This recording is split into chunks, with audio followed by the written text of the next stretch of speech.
This is the Moonlight Graham Show, a freewheeling conversation with the role players, the underdogs, and guys with flat-out great stories in sports.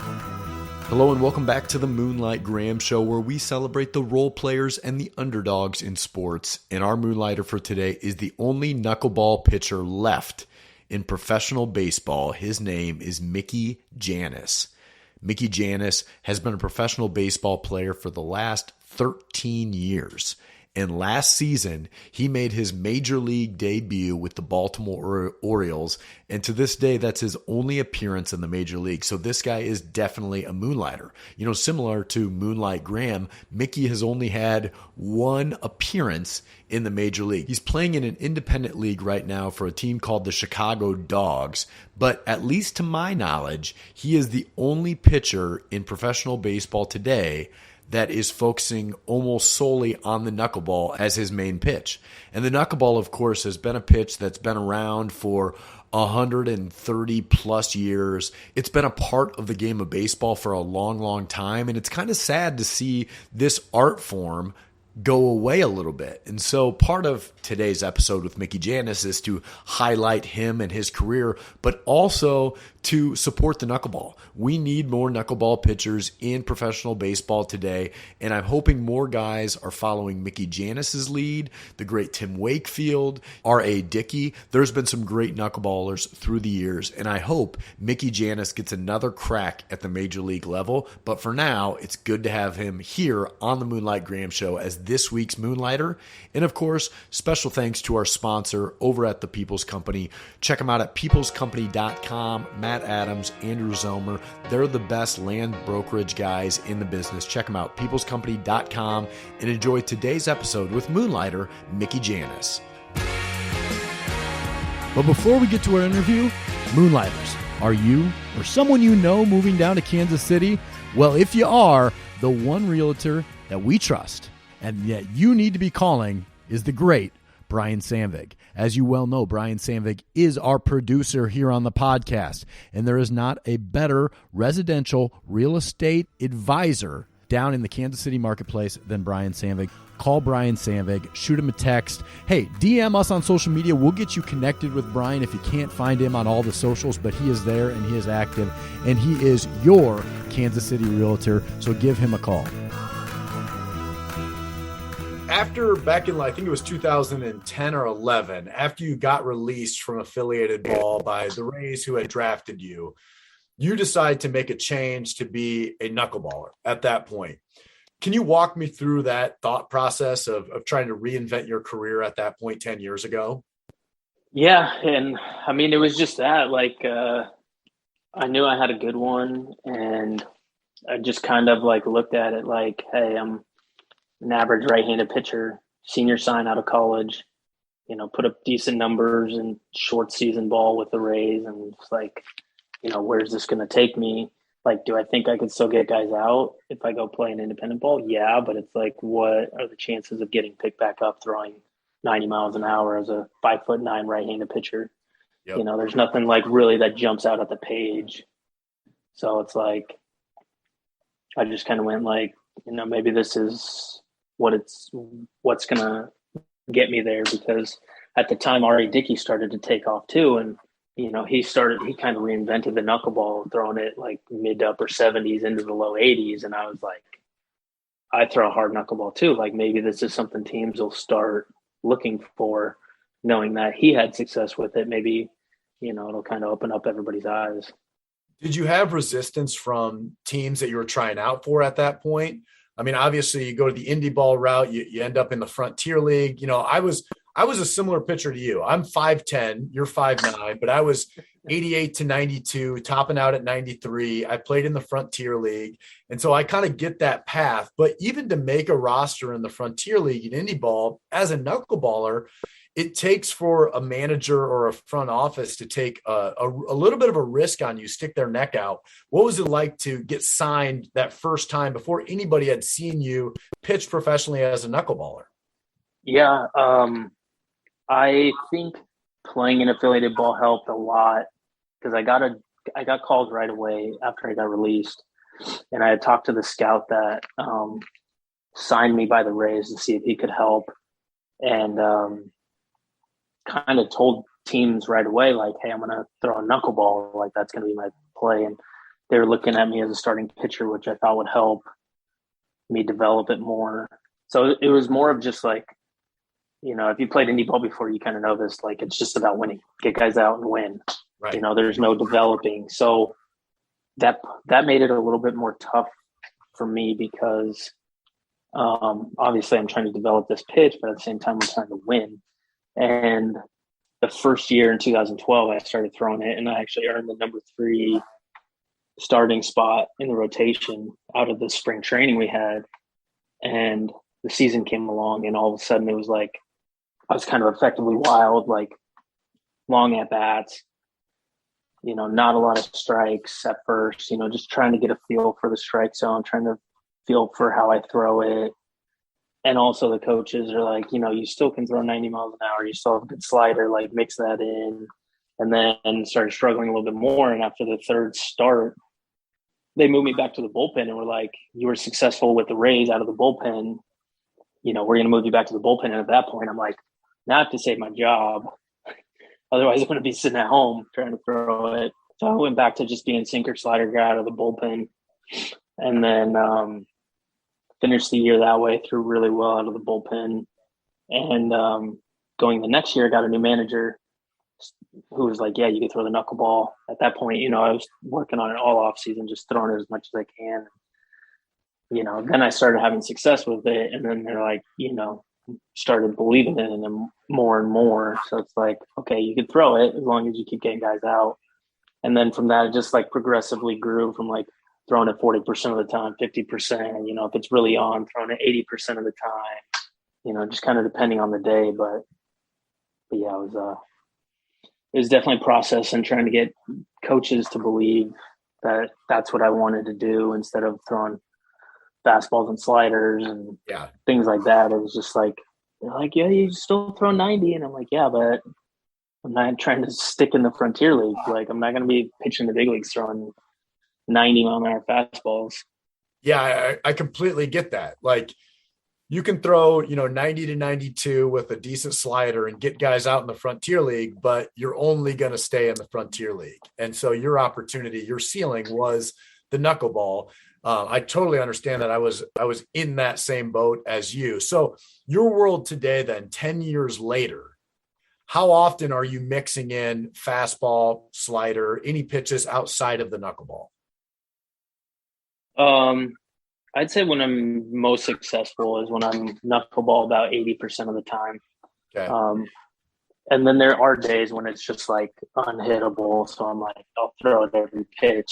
You know, there's a couple of games in, I think 2019 where I threw knuckleball every single pitch. And, you know, I think I went 7 or 8 innings, both of those games, just because it was like, they're not going to touch it today, you know. But then there's other games where it's like, all right, like sneak a fastball in against this guy just to keep him off balance a little bit.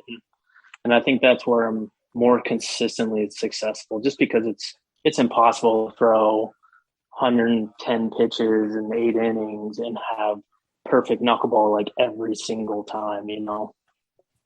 Yeah, because it only takes one a lot of times to make that mistake, and then it gets hit out of the yard. So it's, you know, just like any pitch, you're not gonna, if you throw 110 fastballs, it's not gonna be like perfectly located every time.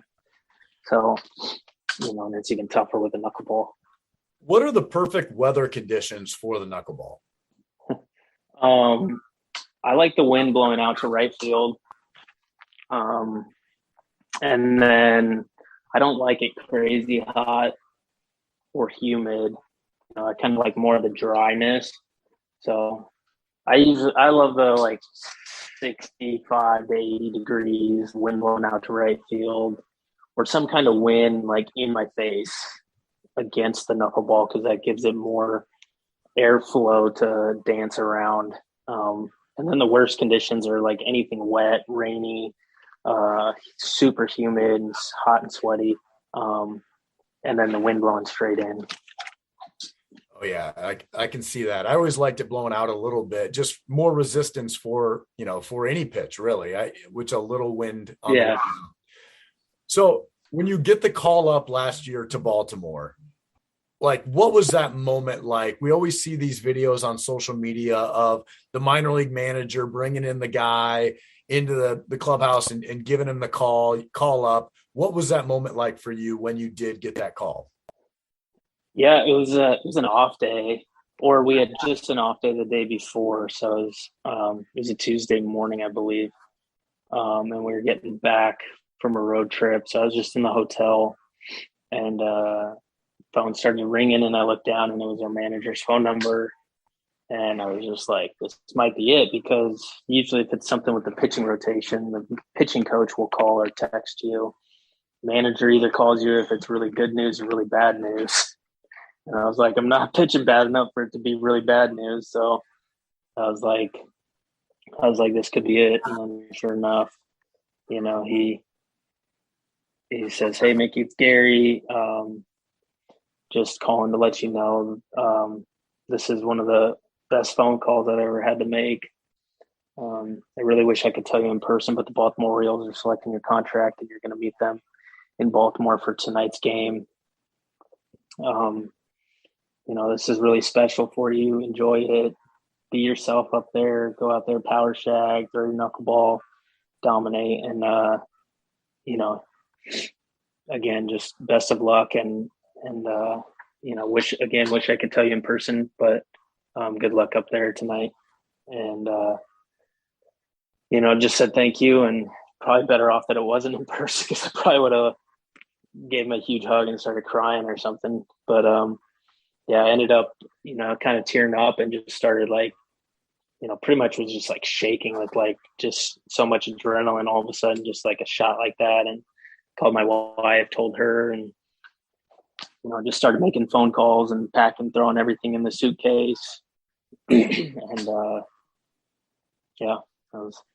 That's what I was going to ask. I was going to ask if you cried, because this was a long road for you. Very improbable, 44th round draft pick. You totally change who you are after a couple of seasons in the minors. And then you have to go, the hardest route, start in the Frontier League in the Indie Ball, and you work your way up through affiliated ball all the way up to the major leagues. It's a pretty incredible story.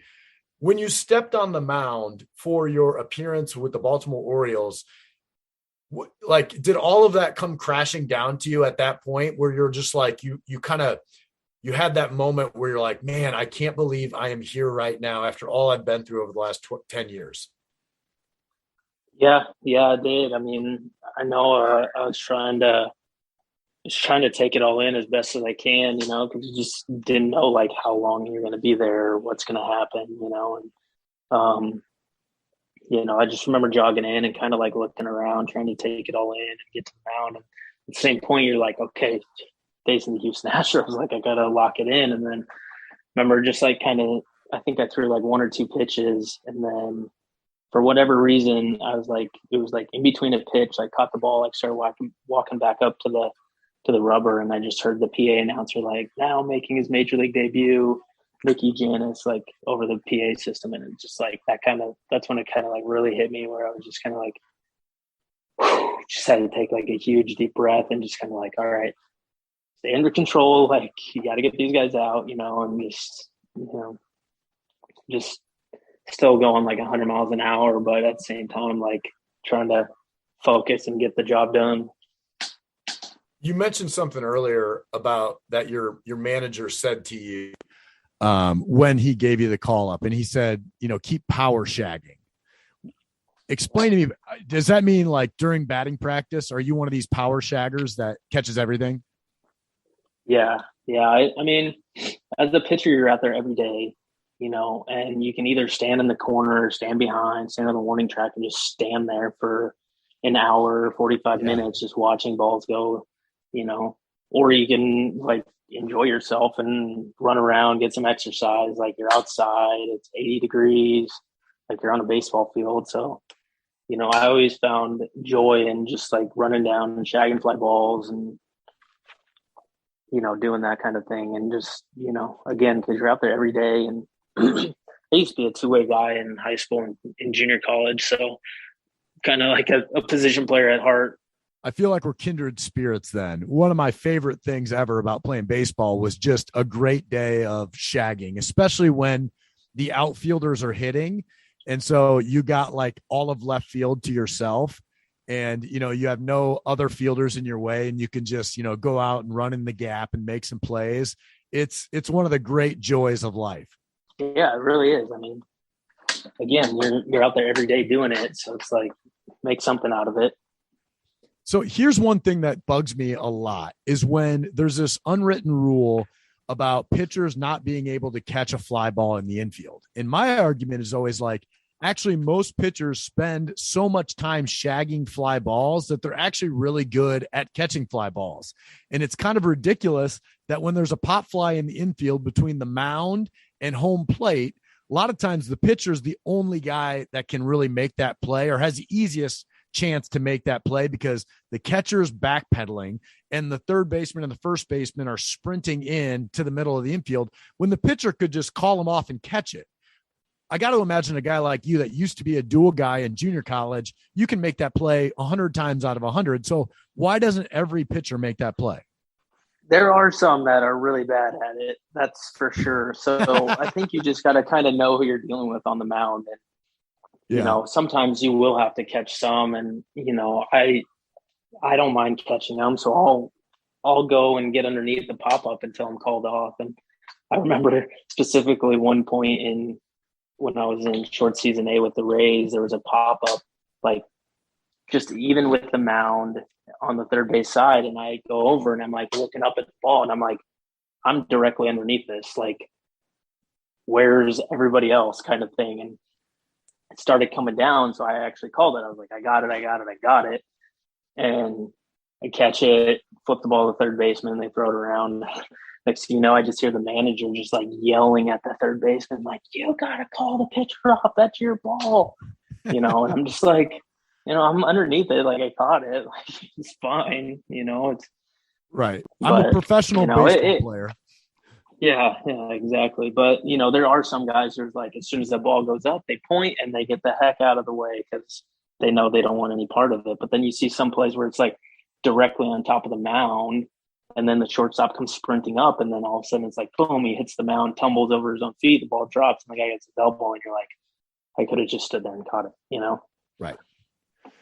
What was it like? I know you got a lot of AA at bats. Like once you got into AA and some in AAA, you get to hit for the first time in like 5 years. As a guy that, is a position player at heart, what was it like to step in the batter's box after a few years? Yeah, it goes a lot faster than I remember. That's for sure. It's exciting to get in the box. Like, I enjoyed it. Again, like, zero expectation for anything. So it's like, you punch out on 3 pitches. Okay. Oh, well, you're not fun to watch, it's just like, whatever. But, I took joy in it where it's like, hey, I can get a hit right here and help the team, or, lay down a punt, whatever I need to do. And so I enjoyed, like, I always took it as the approach of like, if I'm a pitcher and I'm facing another pitcher, what am I trying to do? Get him out as quick as I can. Like, just get out of there. So like for me, I didn't want guys ambushing the first pitch I threw. So I would always throw them knuckleballs still, but I'm like, here it is, hit it. Good luck, Yeah. And, I don't think many pitchers like facing me, but, I know as the other pitcher, they're like, okay, pitcher's batting, fastball, here you go. So I was probably like 5 for 8 on like first pitch swings because I would just ambush the first pitch, and I'm like, that's going to be the fastball right down the middle. They're trying to get ahead, so I'm just swinging first pitch. Because most people don't think a pitcher's going to swing. And 1 year I went 4 for 8 on the season with like 4 sack bunts and like 2 walks, and I was like, I just remember that year at one point, the opposing manager, I think actually Taylor Hearn was on the mound, and he was with the Pirates. Now he's pitching for the Rangers. But I was walking up to the plate and bases were loaded. There was like 1 out. And I just remember the manager like yelling at the catcher, like, hey, pitcher can swing it a little bit, That had to feel good. I was just like, I just like tipped my hat to him, but I ended up getting a single on like a 1-1 count. Just like a blooper over the first baseman's head. But I was just like, just like that was kind of cool to like hear that, you know. Oh yeah. Yeah. That makes it all worth it. So I've got this theory right now, Mickey, that we actually should be seeing more knuckleballers in the game today than in previous generations. And I know there's an emphasis on, I mean, there's more emphasis now on velocity than ever before. And we understand how to train pitchers to throw harder than ever before. But nowadays you're also seeing position players, pitching all the time. Like almost every night in the major leagues, there's a position player closing out a game. We've seen Pujols, we've seen Molina, we've seen so many guys.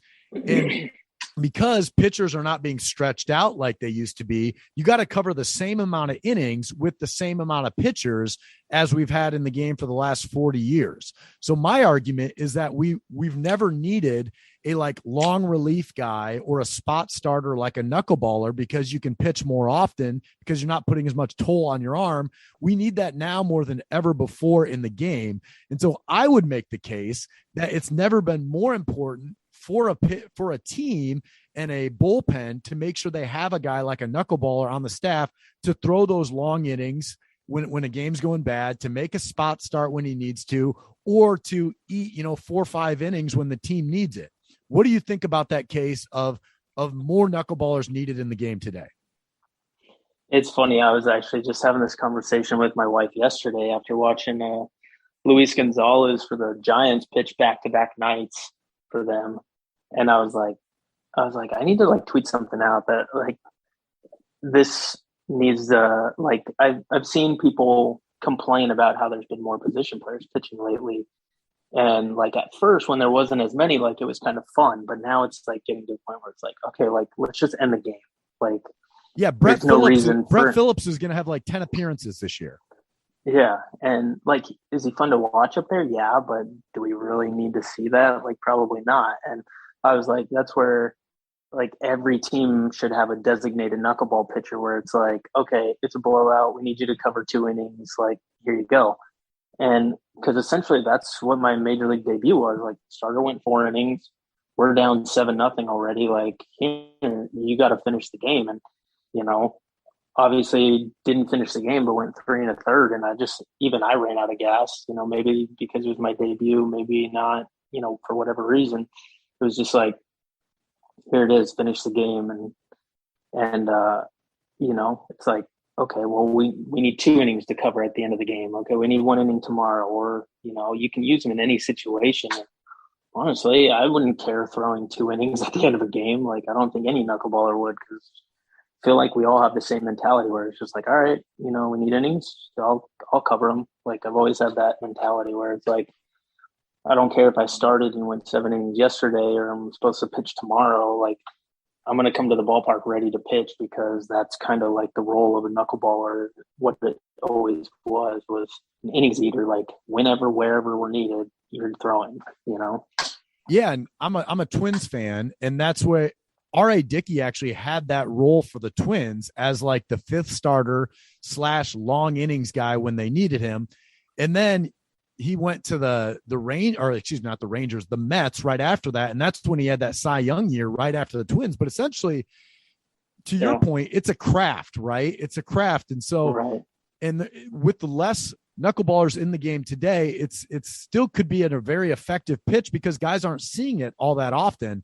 And I'm kind of surprised that we don't see more organizations zagging a little bit, at least having, a handful of knuckleball guys throughout their system that they're developing, because I think with the amount of innings that are out there right now being utilized by position players, it's such an opportunity for a knuckleball type of guy, or at least a rubber arm type of guy, to eat those innings up. Yeah. And I think that's the problem, is like everything in baseball right now is they want to have less teams. They want to have less players. They don't want to pay people as much. And it's like, well, if we only have this amount of people, like, why are we going to waste 5 spots on a knuckleball pitcher that might not even work out? Because it is so hard to develop and learn that craft. I mean, it took R.A. Dickey how long until he really figured it out? Like, yeah, he was a long reliever, but he was just like a middle of the road guy. And, even you look at Tim Wakefield's career numbers, you're like, those are not impressive in if you're a conventional pitcher, but you look at it and you're like, he's a knuckleball guy. Look how valuable he was over, 20 years, all those guys. But also the game's changed where it's like, the last second half of the season and in my debut, like, how did I get beat? Like, walks and then a 3-run home run, walk, 3-run home run. Like, that's how my entire second half is gone. And you're looking at teams like, they don't want to give up 3-run home runs. That's going to be a loss every time. So it's just so hard to develop, and nobody really knows how to coach it, and you can't analyze it in any way. Like, throw out a pitcher out there and they're like, okay, well, I know what I'm going to get most of the time out of this guy because his fastball does this, his slider does this, where then you look at a knuckleball and it's like a scatter plot and you're like, I don't know what to do with this information, Right. And I feel like that's how my second half went last year and into this offseason, where it's like, I made my debut and I was like, okay, well, I should at least get like a minor league offer somewhere next year. And I didn't get like one look. Like, I had teams who knew who I was and were like, if we need a guy, maybe, but it never happened. And I'm like, never did I think I'd make my debut. And then the following season would be the hardest year for me to get signed. And, I'm still working towards that. And, again, it's just the whole thing. I think the way the game is going is just like, you can't analyze it. You can't coach it. Like, it's hard to develop. I was talking to a guy in the Rockies organization that they converted last year. In the middle of the season, they said, all right, you're going to start throwing knuckleballs. And he was in Double-A, and they just threw him in Double-A games. And I'm just thinking, like, I felt like my knuckleball was better than his was when he just got thrown into Double-A, and I was in the Frontier League, and it was still hard for me in the Frontier League. He's in Double-A, facing Adley Rutschman and those type of guys. And it's like, and then they're like, after the season, like, here's 6 months, develop your knuckleball. And, I had conversations with him, trying to help him along the way. Goes to spring training, has a good game, has a bad game, has a good game, bad game. And then they released him. And it's like, they gave him 6 months to develop a knuckleball. And it's like, it took me 3.5 years to get signed in affiliated ball. So it's just so hard for teams. And, that's something I'd like to look into when I'm done playing, is like a knuckleball camp type thing where it's like, hey, give me 3 or 4 guys and I'll help them along the way to develop a knuckleball. And hopefully one of them turns out to be valuable down the road, Yeah, you need to do that. Like, you, R.A. Dickey, the Ben Feuerbach or whatever his name was, the lefty from a few years ago, Wakefield. You guys need to form your own knuckleball academy and make sure like this craft doesn't die out, because it's such a cool pitch. It's such a unique part of the game of baseball. And I would argue baseball needs it, not only because it's an anomaly or, these kind of outlier things. I think the game actually needs it. And it's a really interesting part of the game that I never want to see go away. And you're kind of the torchbearer of it right now, because you're the last knuckleballer to pitch in the bigs. So you need to carry it on. I'm putting it on you, Mickey. Yeah, I know. I'm working on it. Trust me. So I know I definitely don't want it to die. It's everybody loves a good knuckleball story, and we all have our unique stories, how we got here and things. So it's pretty cool to like be able to carry that torch right now. But at the same time, it's like frustrating at the same time, where it's like, come on, like, somebody take a chance on me or another one, give them a couple years to develop that and see what happens.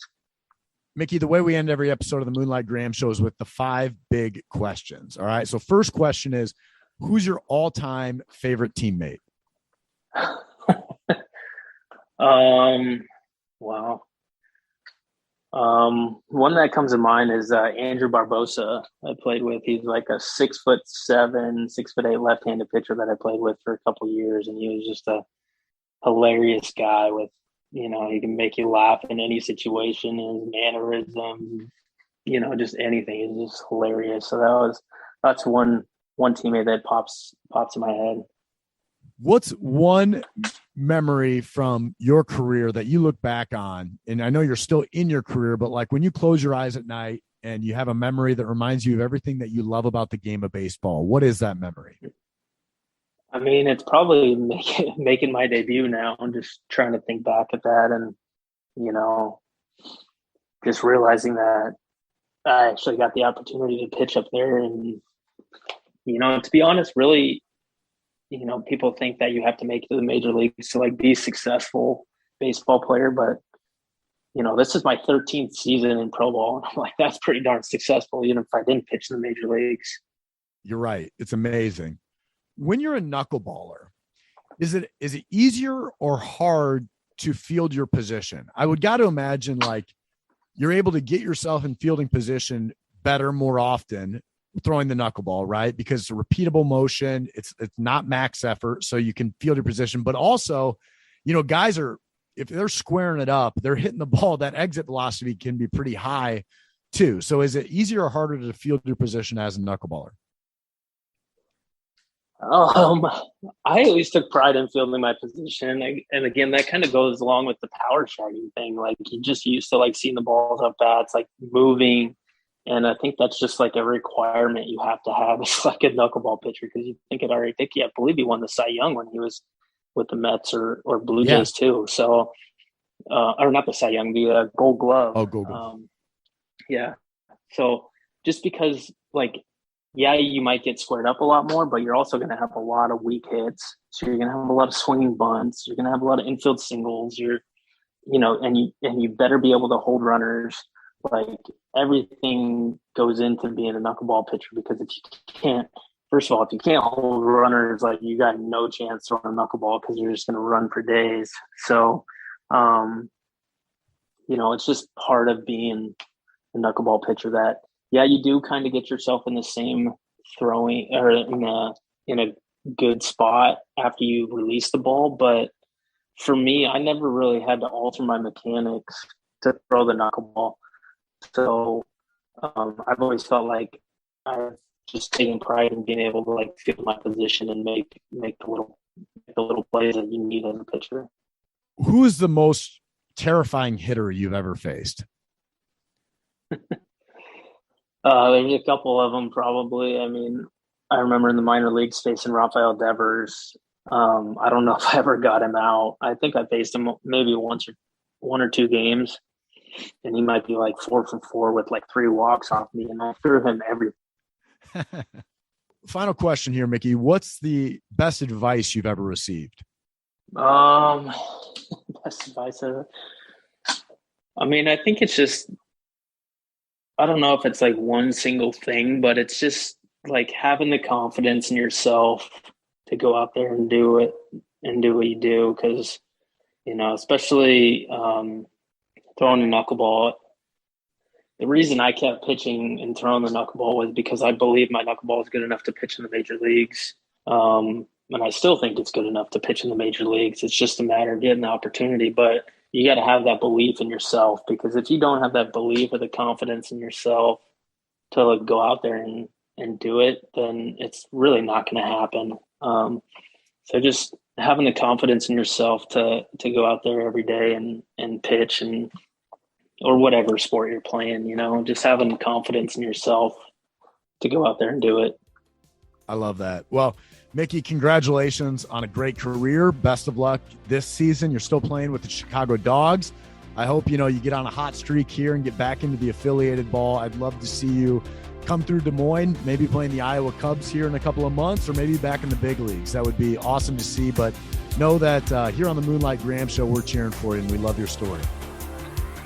All right. Thanks a lot. Appreciate you having me. You bet. Thank you for listening to today's episode with Mickey Jannis, the only knuckleballer in professional baseball today. And, even though I talk about the knuckleball as if it was a formerly popular pitch that is losing its luster in today's game, that's not totally the case. If you look at the amount of knuckleball pitchers in baseball over the last 120 years, what you'll find is really starting in like 1900 through today, there's about 2 to 5 knuckleballers per decade that pitched in the major leagues. So in the olden days, there might have been more guys that incorporated the knuckleball, but solely knuckleball guys that were throwing the majority of their pitchers were the knuckleball. There's really only about 2 to 4 per decade over the last 120 years. And that much hasn't changed throughout the years. The most famous, of course, are the Niekro brothers, Phil and Joe Niekro, who are both in the Hall of Fame. Those guys pitched, from the 60s through the 80s. Of course, you had Tim Wakefield from the late 80s through the 2010s, right in that era, who had a lot of success with the Boston Red Sox. But in the modern era, since the year 2000, we have had 11 guys, 11 knuckleballers since the year 2000 pitch in the major leagues. Actually, that's a pretty healthy number when you look back historically. Because like I said, if you look back, like the 1940s only had 2 knuckleballers. The 1960s only had 2 knuckleballers. The 80s, it was basically Charlie Huff and the Niekro brothers. So it's not like at one point there was, 15 knuckleballers in the league, or at one point every team had a knuckleballer.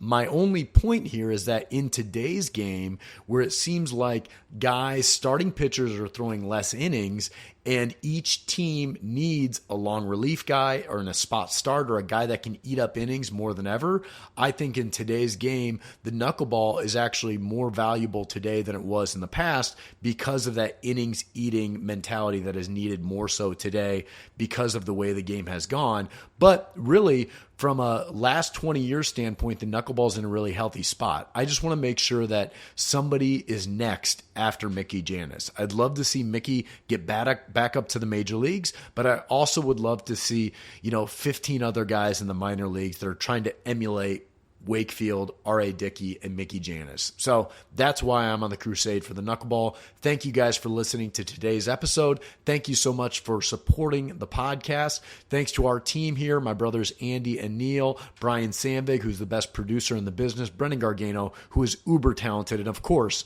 the best co-host in the biz, Tommy Griffin. And thank you guys, the Moonlighters, for listening. Please leave us a 5-star review and follow us on social media. Have a great week, Moonlighters. It's Moonlight Graham, yeah. It's a pretty good program, broadcasting to the heartland. Sports stories for the everyman. It's Moonlight Graham, yeah. Please follow us on Instagram. You're loving us on Twitter too. You download every pod we do. It's Moonlight Graham.